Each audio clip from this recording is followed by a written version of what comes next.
what's going on, Channel Be Faction? My name is Josh Williamson. So for this video recipe, I'm going to show you how to make a French toast casserole. Very easy to make, probably the easiest way to enjoy French toast, and the fastest way as well. It doesn't take too much time at all, and it tastes amazing. So let's get started. So to start this recipe off, get an unsliced loaf of any sort of bread you want. I'm using brioche because I think it's one of the best breads ever created. But what you want to do is slice a bunch of slices off the loaf, 1/2 inch slices. Then you also want to cut 1 inch slices this way as well.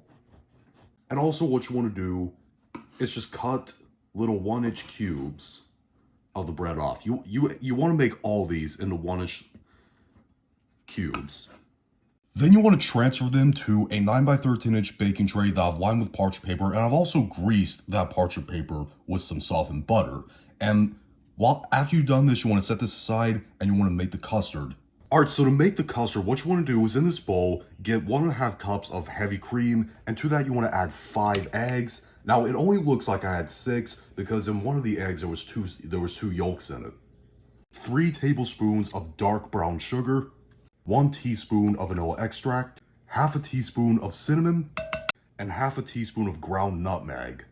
And I'm telling you the next step like this because there was a little recording error. I used the wrong setting on my camera app on my phone to record this. But what you want to do is whisk all those ingredients together until they're very well combined and there's no streaks of egg white left.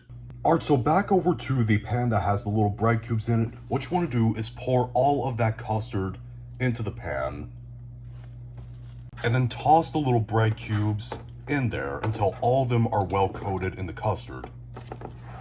Alright, so now we're going to make a little caramel to top the French toast casserole with before we bake it. In this little bowl, I have 1/4 cup of melted butter. To that, I'm going to add 3 tablespoons of dark brown sugar and 1 teaspoon of cinnamon.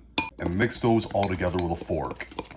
Back over to the little bread cube and custard mixture. You want to pour that caramel sauce as evenly as you can all over the top of all of them. Now, if you run out, and you're probably bound to, just make more of this. It's really easy to make. This is the amount I like all over the top. Now, you can add as much as you want, but I like one that's not really overpowering. I want to taste everything else that's in there. And this is completely optional, but I like to take some raw sugar or turbinado sugar and sprinkle it all over the top. That'll give it a really nice crisp on the top of this casserole.